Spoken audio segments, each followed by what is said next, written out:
On n'est pas bien là. Et avec tout ce qui se passe dehors, t'es sûr qu'on doit rester là? Mais oui, t'inquiète, tout va bien se passer. Mais quand même, c'est chaud, il y a le Covid. T'inquiète, presque rien ici. Ouais, mais il y a plein de gens au chômage. Et Ils consomment plus les gens. Mais tout va bien. GG est avec nous. Mais je comprends pas comment On peut rester là. Ah bah non, tu fermes ta...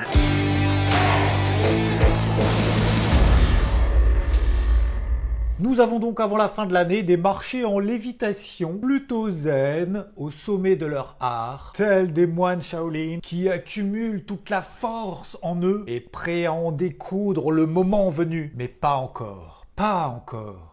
Petit padawan, qui n'a absolument rien à voir avec un man Shaolin. Et non, je ferai pas de démonstration ici parce qu'il n'y a pas la place. Nous sommes donc sur les indices, sur des records historiques, ou pas très loin, ça dépend bien évidemment de chacun des indices, dans des dynamiques haussières intactes, indéboulonnables, en tout cas pour le moment. Revenons sur le contexte de la situation. Concernant l'aspect macroéconomique à l'instant T, c'est toujours aussi pourri. Enfin, je crois, hein, d'ailleurs, tiens, vas-y, ça donne quoi là cette semaine? Alors non. Excusez-moi, oui, en Europe, sur les PMI, bon, ça va, globalement, tu vois, c'est vert, tout va bien. Enfin, en tout cas, mieux que prévu. Je rappelle, les PMI, c'est les sondages auprès des directeurs d'achat concernant leurs sentiments à venir sur différents paramètres, que ce soit les stocks, les commandes en cours, s'il y a du boulot ou pas, comment ça se passe au niveau de l'emploi, l'évolution des prix, etc.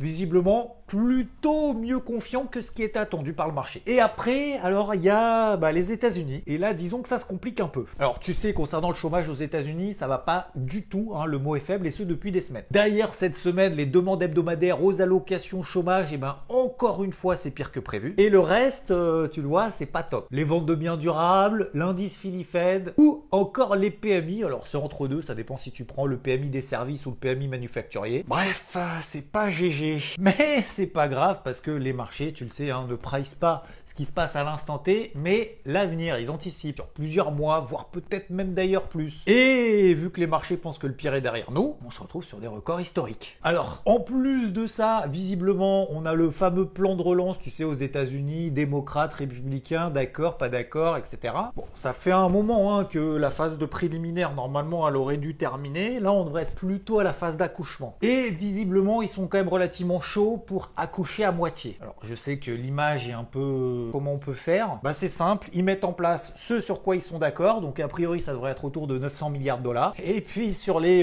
1000, 1100, 2000 milliards restants, on verra plus tard lorsqu'on sera d'accord. Histoire à un moment donné de faire quand même quelque chose de concret. Bon, ça serait déjà pas mal. Donc concernant ce sur quoi ils sont d'accord, c'est de faire un nouveau versement direct aux ménages, c'est-à-dire que leur balancer des chèques tout simplement, et une prolongation des aides au chômage fédéral, entre autres. Voilà, donc distribuer la moitié de la carotte, et puis l'autre moitié de la carotte, on va encore un peu discutailler. Du coup, les marchés apprécient bien, tout autant que le soutien des banques centrales. Ah, tiens, ça tombe bien parce que cette semaine, nous avons eu le FOMC avec le discours de Jérôme Powell, président de la Fed. FOMC, c'est la concaténation de Federal Open Market Committee, autrement dit, l'organe de la Fed qui établit la politique monétaire à suivre. Bref, GG y parle. Bon, globalement, il a dit que les marchés n'étaient pas trop surévalués, en tout cas pas pour le moment. Il y a encore de la place, les gars, allez-y, vous pouvez payer, c'est bon. Il n'y a pas de pression inflationniste, alors là, c'est moins qu'on puisse dire.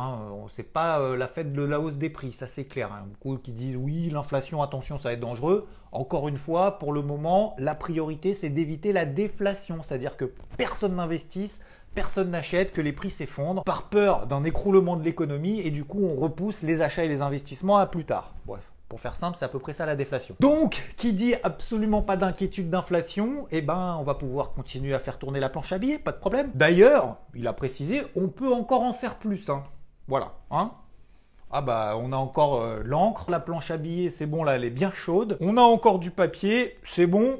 On peut imprimer des dollars tranquillou bilou. Et troisième élément important, c'est vous inquiétez pas les marchés. Si jamais on doit changer de stratégie, de cap et que on doit réduire un petit peu la vitesse de la puissance de la machine à billets, on vous en avertira longtemps à l'avance. Comme ça, vous avez le temps de vous préparer d'un point de vue psychologique. Donc, no panique, c'est Noël, c'est Bibi qui régale. Et concernant les prévisions, au doigt mouillé, a priori, ça devrait repartir au deuxième semestre 2021. Si bien évidemment, tout se passe comme prévu. En attendant, le déploiement des vaccins est en cours. Déjà, ça a commencé avec le vaccin Pfizer et cette semaine, le vaccin Moderna a été approuvé par la FDA. Et malheureusement, en attendant, les nouvelles contaminations aux États-Unis s'accumulent avec 3000 décès et 250 000 cas en moins de 24 heures. Ce qui est un triste record encore une fois. Globalement, on est donc à peu près dans le même contexte, dans la même ambiance. Les chiffres macro sont dégueux, soutenus par les banques centrales et les fameux plans de relance qui devraient arriver. Et les vaccins qui commencent à arriver un petit peu partout. Nous avons donc les indices qui tiennent toujours leur niveau clé, pour faire très simple, c'est les moyennes mobiles à 20 jours, que tu vois ici en bleu sur ces différents graphiques. Dans un contexte où la Fed continue à injecter et très accommodante, et le dollar américain qui poursuit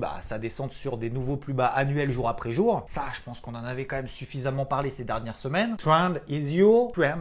Yeah. Donc tant qu'on est en dessous de la MM50 H4, moyenne mobile 50 périodes en données 4 heures, baissier. Alors certes, oui, sur des unités temps plus longues, notamment en données mensuelles sur le dollar américain, donc le dollar index équipondéré face à 4 devises, le dollar australien, la livre sterling, l'euro et le yen japonais. Et oui, on arrive sur des supports mensuels. Ok, en termes de timing, c'est pas ouf, mais la tendance est notre ami pour le moment. Tu t'en doutes, logiquement, l'euro-dollar continue à progresser, ce qui est relativement aussi dans une tendance qui est quand même nettement affirmée depuis maintenant plusieurs semaines et même plusieurs mois. Alors oui, même s'il y a eu quelques mois de phase de stabilisation latérale, on en est sorti par le haut et ça continue sur des nouveaux plus hauts annuels cette semaine. Alors je l'ai travaillé à l'achat cette semaine, mais c'était un petit peu délicat parce que oui, mercredi soir, on avait la Fed et du coup ça pouvait provoquer des pics de volatilité sur le dollar et donc sur l'euro-dollar. Donc pour éviter de jouer à pile ou face, j'ai préféré sortir juste avant. Et ceci dit, si tu regardes en données 4 heures, oui, on est toujours dans une dynamique haussière et il y a encore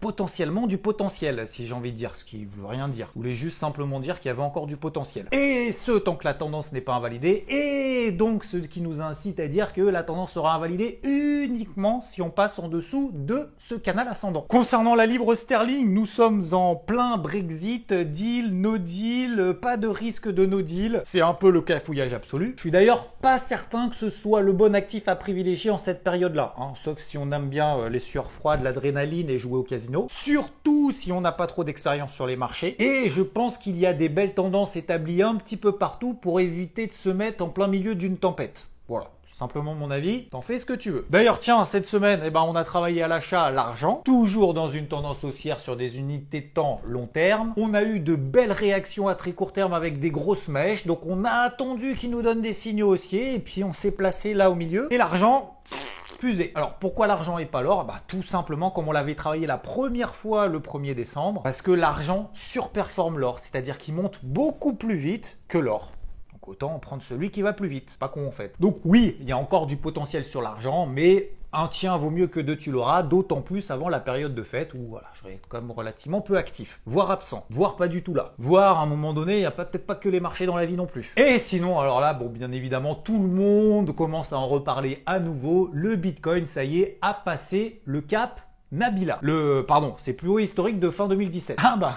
Pas vendu, pas perdu. Bon, on en a parlé tout au long de la semaine. Le Bitcoin avait tenu ses plus hauts historiques, donc ce qu'il avait réalisé en fin 2017. Et sauf qu'à l'inverse de fin 2017, où là, il avait replongé quasiment en ligne droite. Et là, il tenait très très bien ses records historiques dans des phases de range. Ce qui montre que les acheteurs sont encore bien présents, ne lâchent rien. Une petite pression haussière s'installe au fur et à mesure. Et là, bam, le bouchon qui saute. Bref, là aussi accompagné la semaine, j'espère que tu as pu en profiter un petit peu, avec cette belle zone d'achat qu'on avait identifiée sur le bas de ce canal ascendant en données H4, qui correspondait aux 17 500, 17 600 $. Et là, tu vas me dire, t'es déjà sorti sur le haut du canal, mon gars, ça va encore plus haut, ça va à 400 000. Peut-être, d'ailleurs, je vous le souhaite si vous êtes à l'achat là-dessus. Mais, faut savoir entrer, faut savoir également sortir, et ne pas être tout le temps dans l'euphorie ou dans la panique. Je pense que si t'es là-dedans, je pense que le bout trade était quand même pas mal. 17 600 $, 22 000 en quelques jours, ça se prend quand même. Pour revenir effectivement, faut pas être tout le temps dans l'euphorie ou dans la panique en disant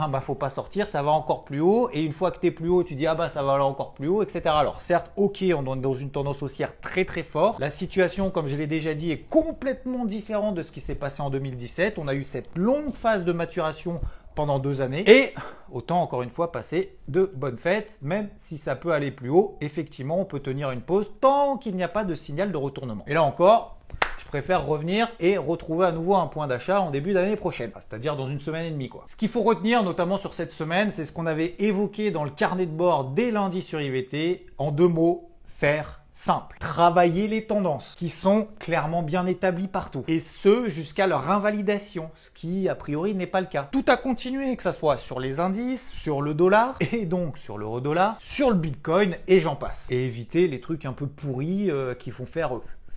surtout si t'es pas expérimenté, notamment sur la livre sterling. Deuxièmement, exploiter les mouvements sur l'unité de temps qui te correspond. C'est-à-dire ne pas chercher à avoir raison, se mettre tout le temps en face du marché, chercher le point haut, le point bas, chercher à attraper tous les mouvements en intraday parce que, bah oui, il y a beaucoup de mouvements, et être toujours dans l'émotivité. Objectif, prendre une partie des mouvements. Accepter l'erreur, accepter les pullbacks, accepter les drawdowns, accepter aussi que ça peut aller plus haut et plus bas que ton point d'entrée et que ton point de sortie, maîtriser toujours son risque, bref, maîtriser son trading et être plus serein. Et d'ailleurs, de plus en plus de personnes viennent me voir en me disant « Ah, bah, depuis que je passe moins de trades, je sais à peu près comment je travaille mes plans, je comprends ce que je fais, et du coup, je suis beaucoup plus serein et je tiens les positions gagnantes encore plus longtemps qu'avant. » Voilà. J'évite de me prendre la tête sur des unités de temps 3 minutes et demie. Troisième chose, bah tu l'as compris, hein, fin d'année au top, a priori, sauf catastrophe. Mais on risque d'avoir beaucoup moins de volume, beaucoup moins de liquidité au cours de ces 15 prochaines journées parce que bah, les opérateurs, à un moment donné, il faut aussi qu'ils se reposent. Et Bibi aussi, ça serait bien. Putain, mais cerne de ouf. Bon, concernant la volatilité, c'est pas sûr qu'il y en ait pas, hein, parce que tu te souviens, il y a 2 ans, il y avait la guerre commerciale entre les États-Unis et la Chine lancée par Trump. C'était pile poil entre Noël et le jour de l'an